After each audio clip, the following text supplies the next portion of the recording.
nosso convidado é um ator, roteirista, quadrinista e já foi um mutante. Felipe Fogosi, obrigada. Prazer é meu, prazer, viu? Uma satisfação. Então, já fui, eu sou ainda, né? Não sei.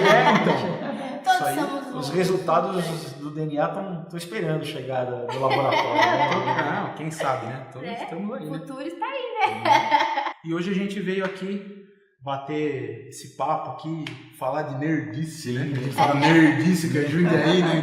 Interior, então a gente brinca, né? Nerdice.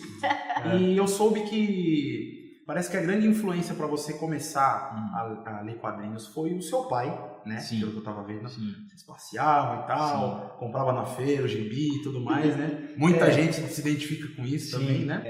Né? Todo mundo cita, né? Assim, quais são as suas influências? O Frank Miller, o Alan Moore, também, mas assim, na verdade, quem me introduziu, né, no universo dos quadrinhos, quem me apresentou, quem me deu gosto pela coisa foi meu pai, assim, ele lia, assim, ele lia. Depois, né, eu fuçando, eu fui descobrir que ele tinha uns manaras, assim, ele tinha uns quadrinhos, assim, e ele, que eu acho muito legal, né, naquela época, hoje, né, isso pré-internet, né, então, a vida era mais simples, né, exatamente.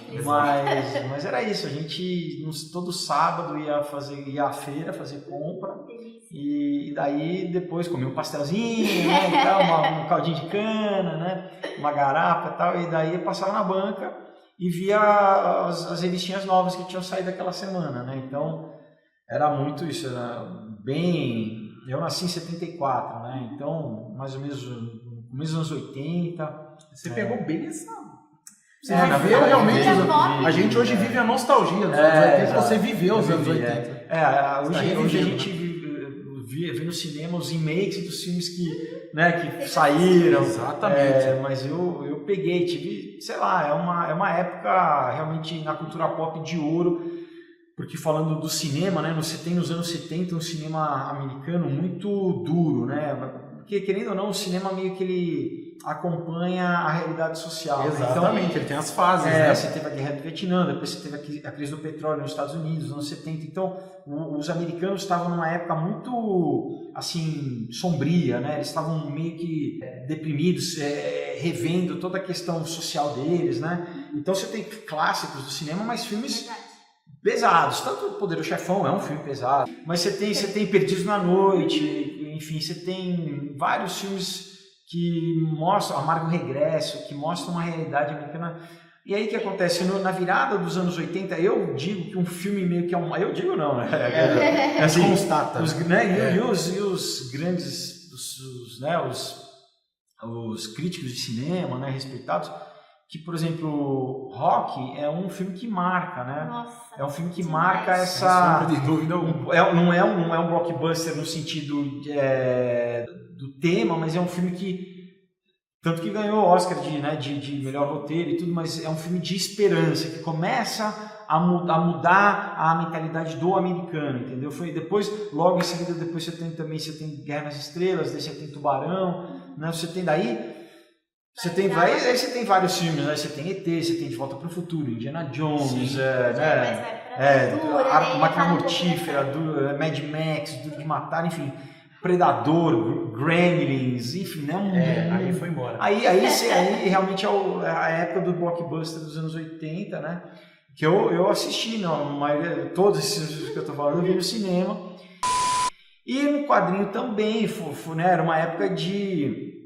assim, acompanhar quando abriu, né? Porque primeiro você tinha a Neibal, os heróis, depois, na verdade, a Marvel, daí foi para RGE, e daí, que é a Rio Gráfico Editoras, e daí foi para Abril, que daí também você começou a ter todo o ciclo, por exemplo, né, do John Byrne, da Fênix Negra. Exato, nos anos 90 eu lia formatinho da Editora Abril, né? Sim. Mas aí já era vindo daí no começo, final dos anos 80 para 90, você já começa a ter a Editora Globo lançando coisas da Vértigo, né?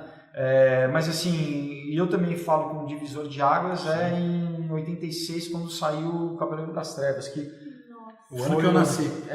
Watchmen e Cavaleiro das Trevas. Aí eu comprei na banca, assim, eu tinha 12 anos. Nossa, que legal, foi o que marcou. Sensacional. Você realmente viu você viu a mudança de paradigma. Não, vi a mudança entendeu? e mudou o meu paradigma, Mudou, porque eu era uma criança, 12 anos, né? Então ainda e foi um choque assim de conteúdo, porque tinha muita coisa que eu nem entendia, né? Lendo assim que eu não Você só foi entender depois, né? Depois quando eu fui reler, né? Caramba, ele já falava de David Letterman, né? De talk show, coisa que não tinha nem no Brasil. Eu acho que o Jô Soares não tinha nem começado a fazer talk show no Brasil ainda. Então daí a questão política toda da Guerra Fria, tem uma série de coisas que o Frank Miller aborda naquele. Então o Cavaleiro das Trevas, né? Tem uma discussão, né? Qual que é o melhor, Piada Mortal, é o Watchmen, né? Os clássicos. Pra mim é o Cavaleiro das Trevas, assim, que marca a graphic novel, né? O quadrinho adulto, esse formato fechado, né? Concordo. Depois, na época, tinha Mad, revista Mad aqui, tinha Circo, tinha Chiclete com Banana, né? Tinha uma coisa nacional bem bacana, mais underground, mais alternativa, que eu também lia. Tinha o quadrinho europeu, né? Como eu falei, Manara, Moebius, sim. né? E revista Heavy Metal, e todas aquelas coisas, né? Animal. Também que a gente queria saber, o que foi a sua grande influência para ser ator, para olhar para o cinema, para olhar para a TV, para ser roteirista? Era pra gostar tanto de... tudo, cara, porque isso era tudo junto, sabe? Nessa época, você tinha um brinquedo, você tinha um bonequinho do Comandos em Ação, do G.I. Joe, do He-Man, do Guerra nas Estrelas. Então era o brinquedo, era o filme, era o gibi, a revista. Uma coisa alimentava a outra, né? Música também. Enfim, toda essa cultura, né, pop forte, assim. E é isso, eu gostava tanto. Eu trabalhei em locadora de vídeo, né? Outra coisa, isso que a gente ia perguntar. Porque, gente, a minha irmã trabalhava quando eu era pequena. E eu ia lá jogar aqueles fliperama, a gente pegava joguinho de Super Influenciou ela e Nintendo. você também, né? Aí de lá pra cá, eu pirei em filme e tal. Porque foi influência dela que ela trabalhava lá e ela me levava. Gente, era muito bom. Imagina trabalhar. O Quentin Tarantino trabalhou em locadora também. O grande conhecimento dele de cinema Antes de ser cineasta, ele foi cinéfilo. Eu acabei fazendo faculdade de cinema, mesmo dia que a minha primeira faculdade foi na locadora, porque foi lá que dos blockbusters, eu comecei primeiro, tinha filmes que eu nem chegava perto, era caixinha, né? Aquilo me assustava, eu falava, cara, eu ainda não tô pronto, muito tarde no meu caminhão, assim, e eu nem sabia, assim, se o filme era, o que era o filme, né? Mas às vezes eu via, por exemplo, o Cidadão Kane, assim, eu falava, cara, eu tinha medo, eu falava, meu, que... A gente escolhia, eu não sei vocês, mas eu escolhia filme pela capa mesmo, da fita. Vocês que ficam lá horas e horas na fila, na gente, Netflix, eu olhando, pela né? capa, aí depois que você Era começava a aventura, aí você ia lá, então, era tão gostoso. Na época era isso, era caixinha e você lia a sinopse atrás, né, e tentava entender o que era aquele filme. Mas enfim, aí tinha daí eu fui, né, trabalhando na locadora, eu podia ver vários filmes, daí eu fui descobrindo primeiro o cinema clássico americano, né? Fui começar a ver primeiro os filmes dos anos 70, depois dos anos 60, fui indo para trás, né? Fui indo para trás, assim, até ver filme mudo, né? Até ver Griffith, né? Até ver Fritz Lang, até ver... isso eu vi antes, na verdade, depois quando eu fui fazer faculdade, que da gente tinha aula de história de cinema, eu já conhecia muita coisa. Mas você já conhecia. Isso aí. Então, e daí fui começar a ver filme europeu, né? Cinema novo, né? Novela Vague, fui ver tipo de filme. Todo filme, daí cinema asiático, cinema iraniano. Eu fui ver outras cinematografias e que é enorme, né? Assim, tem uma assinatura. Exato, né? Mas daí, vou ver Wim Wenders, vou ver Fassbinder, vou ver Tarkovsky, vou ver... Caramba, você vê de tudo. Né? Porque é isso, cada uma... Porque né? Você trabalhando lá, cada coisa que eu descobria, que eu via, falei, cara, eu vi um livro, por exemplo, Fellini. Quando eu descobri, falei, cara, é um universo, cinema italiano, um universo, cinema francês. Aí você descobre né? Sei lá, Godard. Pô, mas você vê um filme que não entendi, você vê outro e fala, não, é legal, ele vê o Truffaut, fala, pô, legal pra caramba, entendeu? E aí muita coisa que antes você falava, putz, isso é muito cabeção, entendeu? Isso não, abre a mente, né? Que não entendeu? Que, claro, tem coisas que realmente você precisa um pouco de referência, que eles citam, tem muitos, por exemplo, eu falei do Godard, É um cara que é muito... Ele é um pré-Tarantino, no sentido que ele fala muito de cultura pop. Tarantino é um cara que bebeu de inúmeras fontes, de todo mundo, cinema japonês, sim, ele homenageia tudo isso. Tudo isso, Spaghetti Western, ele faz lá uma salada de fruta, mas o Godard, por exemplo, é um cara que nos anos 60 ele fazia muita referência cultural e pop, de várias coisas. Então, muitas vezes, se você não conhece um pouquinho, você vai boiar, entendeu? Você vai, pô, mas o que é isso que o cara está falando agora? A partir do momento que você conhece um pouquinho das referências, que ele fala, cita muita música, muita literatura, ele brinca, ele faz muita piada visual, aí você começa a dar valor assim, você fala, meu, o cara é genial, porque ele está criando uma coisa, uma linguagem que depois... Por exemplo, eu via, né, nos anos 80 tinha aqui um seriado chamado Armação Ilimitada. Eu lembro. Do Antônio Caldeira. Era a coisa mais legal da televisão, né, que depois influenciou TV Pirata, que influenciou Cacete Planeta, que enfim. E depois que eu fui entender que muito da linguagem do Armação Ilimitada é Godard puro, entendeu? Toda uma brincadeira de colagem visual, de referência. E a pessoa que assiste não tem essa referência. Pensa que é alguma coisa nova. Exatamente. Não, isso é outra coisa engraçada. Às vezes eu vejo a garotada na internet, no Facebook, assim, discutindo, né? Falando, esse filme... Sem saber que às vezes o filme está o segundo remake, assim, é um filme que já foi feito nos anos 50, que depois nos anos 80 fizeram um remake, e agora fizeram o terceiro remake e a galera tá falando como se o filme saísse agora, entendeu? O pessoal assistiu o remake do It lá e não, tá muito Stranger Things, gente, tá dando a volta já e vocês não perceberam, sabe? Exato, é isso aí. E Felipe, você, por gostar tanto de quadrinhos e gibis e tal, você coleciona gibis e coleciona outra coisa? Filme, alguma coisa assim? Gente,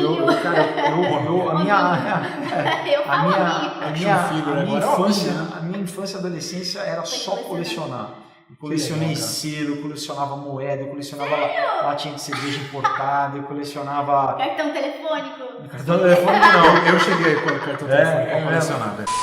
Disco, né? Eu tinha disco, né? Que hoje em dia nem existe, né? Mas MP3. Não, hoje em dia é raridade. Mas a gente gosta de vinil, a gente tem vinil ainda, vitrola em casa. E eu tinha gavetas, porque depois eu comecei a pedir de aniversário assinatura das revistas que eu gostava, né? Então, legal. Todo mês chegava um pacote, parecia aquele pacote plástico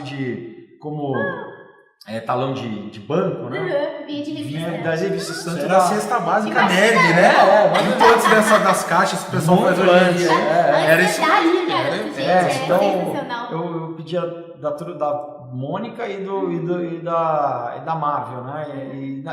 Acho que era Marvel e DC que vinha junto. Então, os dois eram da Abril. Os dois eram da Abril, exato. Tanto que isso pra mim não faz sentido, essa coisa de... Exato. Ele ia chegar no ponto que é o que... se você é Marvete, você é decenado... Pessoal, ouçam esse homem, ouçam o que o Felipe Fogosi... Gente, a gente é de uma época que guardava na mesma caixa de sapato embaixo da cama. Os gibis não brigavam entre eles, Marvel e DC dormiam junto, né? Você vê, o Superman brigando com o Hulk, cara... Olha, é legal pra caramba! Superman, porque na minha época a gente falava Super-Homem, né? Como falava Super-Homem, Guerra nas Estrelas, não era Star Wars, tudo bem, né? Que mudou um monte de coisa.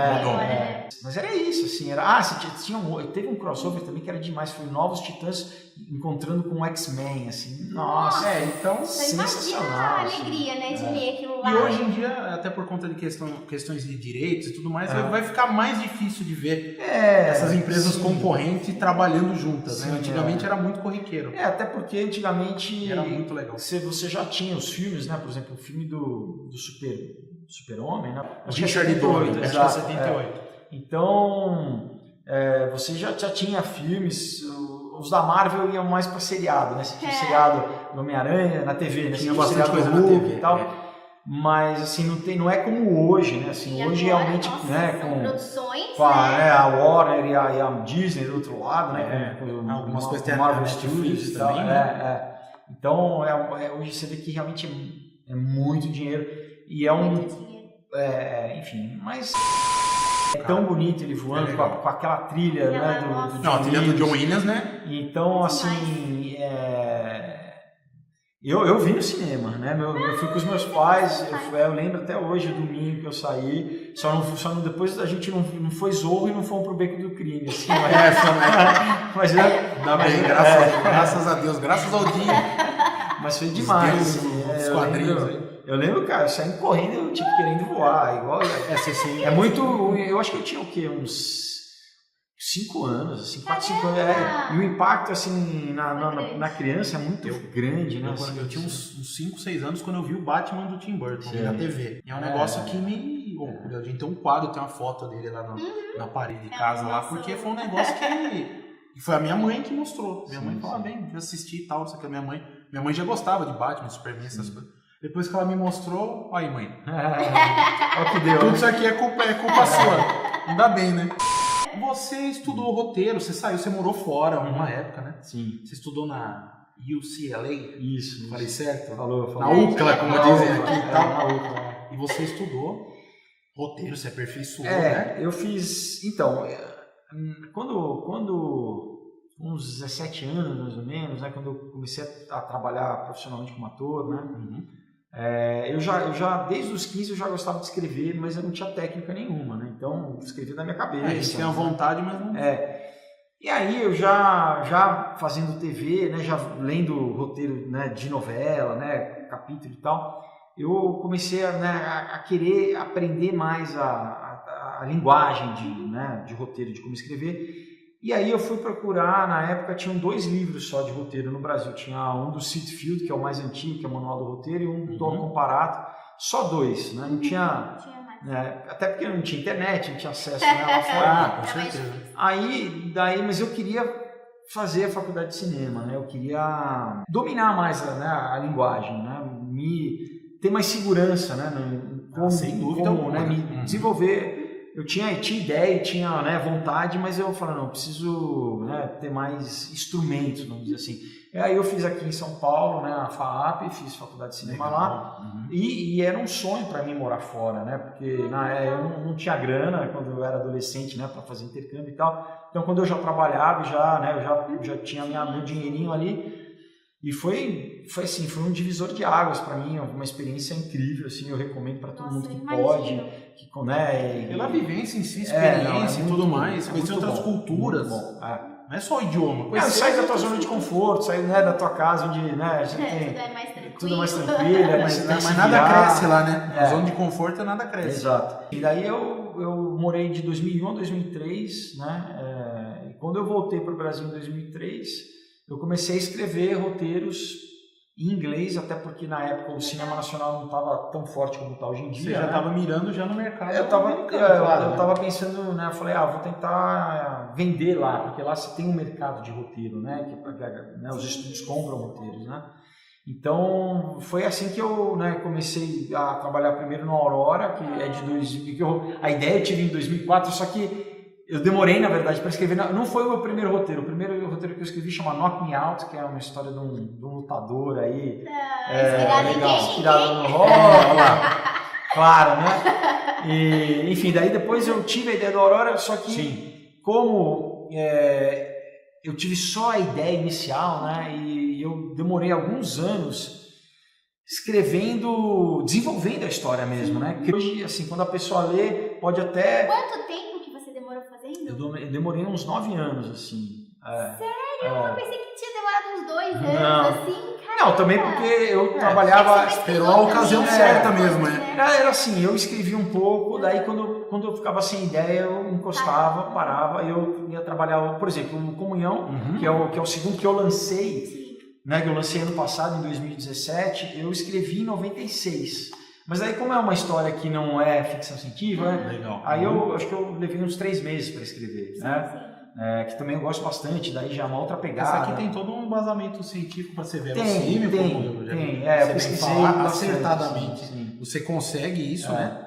Pesquisei, e muita coisa de nerd mesmo. Por exemplo, as cidades, né, onde acontece a ação, as cidades existem. Sim. Né? Eu cheguei a ver, por exemplo, qual que era a distância de carro, quanto tempo levaria de uma cidade a outra, para que na história ficasse verossímil a passagem do tempo. É legal, porque a gente faz isso público, assistindo. A gente é meio, sabe, chato. A gente é diferente por isso, exato. E realmente, quando a gente às vezes assiste um filme ou uma série, a gente fica pensando, gente, isso aconteceu tudo numa noite. Cara, rodou 3 países numa noite. E a gente fica pensando... Te tira um pouco, né? Você fez, porque, gente... Perfeito.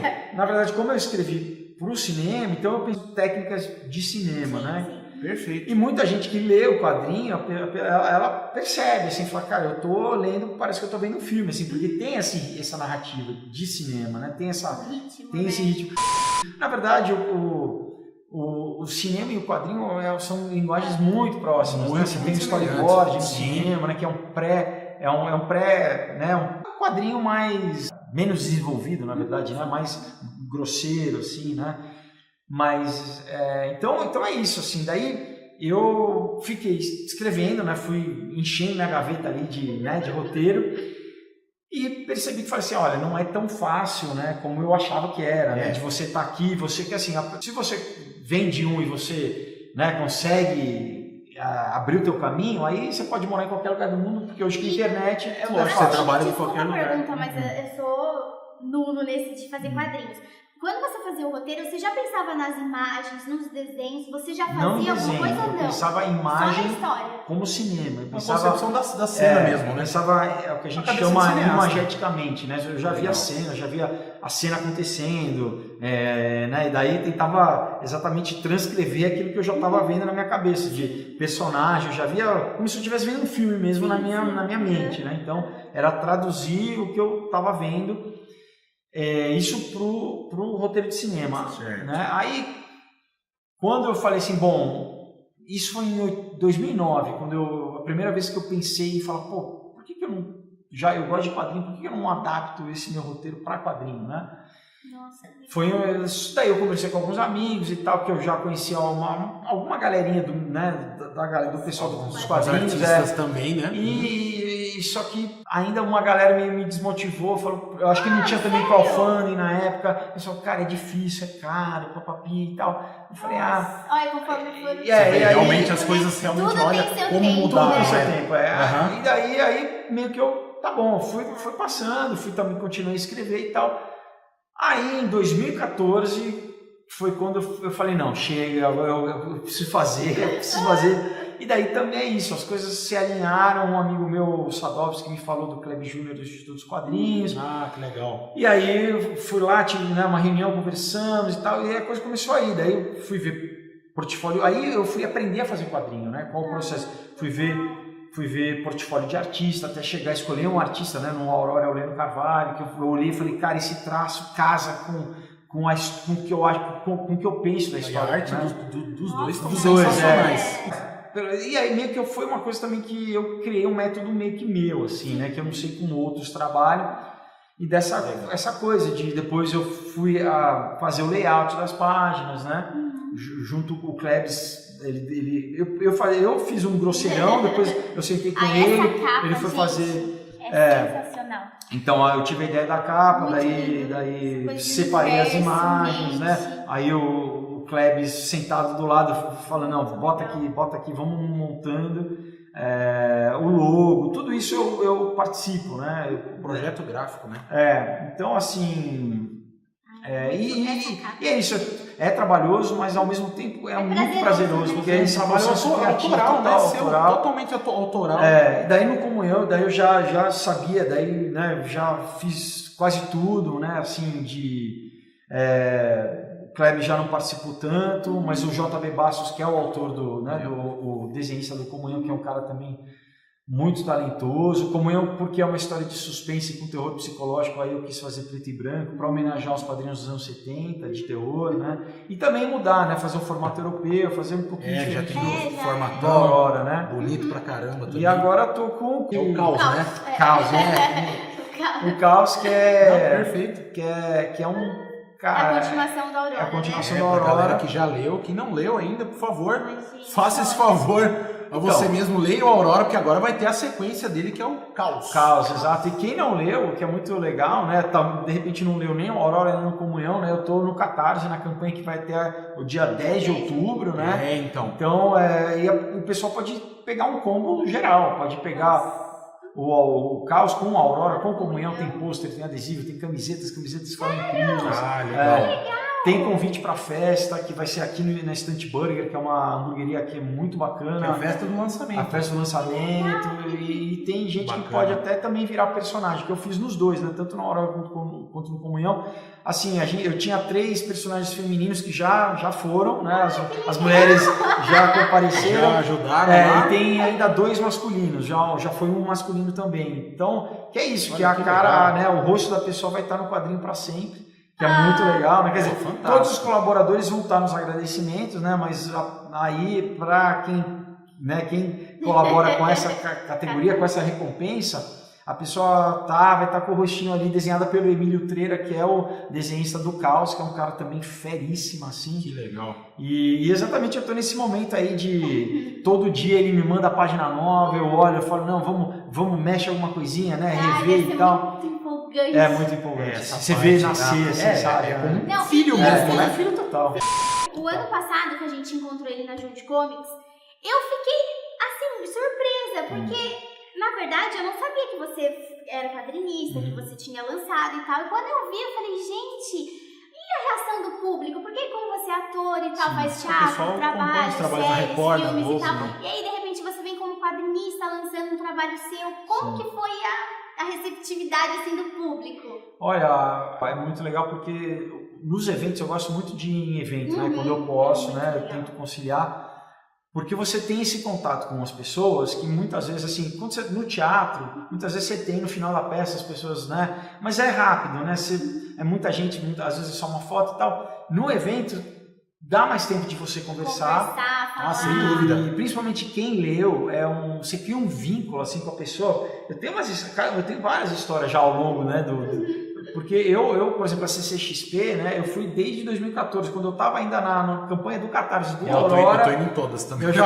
Eu fui, né? Legal. Que legal. Essa troca de experiência Não, com os quadrinistas. tem um ali é também, outro, né? é Então é isso, assim, teve daí em 2015, quando eu lancei, teve o gerente já que comprou. Depois, ano passado, quando eu lancei Comunhão, a pessoa que já tinha ido à Aurora voltou para comprar o Comunhão. Então é legal, você vai criando um vínculo com as pessoas, né? E o público é diferente também, né? Muito legal. E é isso, muita gente que eu sei, principalmente nos eventos maiores, que nos eventos menores é quem já gosta muito de quadrinho, né? E já vai. Agora, num evento como a CCXP, tem gente que vai porque, de repente, é um programa legal, me falaram que é legal e vai. Eu vou levar meu filho, né? Vou levar minha filha, ou por causa de um seriado que gosta. Mas chega lá e vê o Beco dos Artistas e começa a comprar quadrinho. Então, muita gente falou que comprou o primeiro quadrinho comigo. Isso é muito legal, que por eu ser ator, a pessoa eu gosto do teu trabalho como ator, eu vou levar o teu quadrinho. E daí depois me manda uma mensagem e fala, cara, eu não sabia que era tão legal o quadrinho. E isso pra mim eu acho muito importante, sabe? Formar um público. Qualquer sacrifício, essa hora tá pago, né? Cara, total, esse retorno. Sacrifício tá pago. E outras coisas, assim, por exemplo, no ano passado, em 2017, teve um cara do Rio que ele tinha levado a Aurora, né? Ele levou como ano passado, mas em 2016 ele comprou a Aurora e ano passado ele veio falar pra mim, ele falou assim, cara, preciso te contar uma coisa. Eu falei, conta. Ele falou, ano passado, em 2016, quando eu comprei, eu tava voltando pro Rio, né, quando acabou a CCXP, eu fui pegar o busão pro Rio de Janeiro. Veio lendo. Não, ele falou, cara, eu tinha terminado com a minha namorada, deu mó zica, eu tava super mal, e no ônibus eu fui lendo o Aurora e fui ouvindo, né, o George Harrison, né, no fone. E ele falou, cara, eu fui chorando o caminho inteiro. Quando eu cheguei no Rio, eu tava de alma lavada, assim, eu tava, sabe assim, eu falei, cara, sabe assim, ele falou pra mim, cara, eu li o Aurora junto, ouvi com a trilha do George Harrison. Cara, eu cheguei no Rio, eu tava já zen, assim, eu tava aliviado. Então eu falei, que bacana, sabe? Assim, então muita gente lê, se emociona, assim, tanto com Comunhão. A internet é legal, mas no evento, você ter esse contato, você ouvir da pessoa, você vê que ali é muito verdadeiro, né? Sim. Por isso que a gente compareçam nos eventos, gente, por favor. Por favor, a gente pede toda vez, compareçam nos eventos. Mas e você ir lá e ver e conversar com essa experiência? E o evento é muito legal, tem cosplay, você vai ter cospobre, você vai ver aquela galera maluca fazendo cada cosplay incrível. Sabe, sempre tem um painel legal, sempre é muito bacana, assim, vale a pena. Assim, tanto sabe? que eu vi o Aurora no Junte Comics e eu fiquei tão surpresa. Eu ainda falei pro Fê, eu falei, Sim, Fê, caramba, ficamos, olha né? aqui. E assim a gente ficou, nossa, é muito legal isso. Surpreendente muito legal para mesmo. melhor. Foi uma surpresa das A gente tava até boas. esperando você esse ano. Esse ano eu não consegui, mas espero em 2019 legal, tá isso lá, né, mandar um abraço pro Ed aí. Isso, Mas Galileu, que faz essa correria aí. Isso, Eu fui em, acho que 3 Junte Comics. Foi na biblioteca, antes, eu fui 2 anos depois, agora que é no Sesc, né? Isso, no Sesc. Legal. Que daí É, Logo a gente vai dar foi certo você voltar. só no Sesc, né? Nas outras a gente não conseguiu ir. Nessa que da era na biblioteca, acho que não deu pra ir. Mas é muito Agora legal a gente já virou frequentador assíduo também. E daí, enfim, daí a festa rolando, e aí essa minha amiga perguntou, falou assim, cara, ela é americana, né? Falou assim, se de todo mundo que você pudesse escolher uma pessoa para conversar, quem seria, né?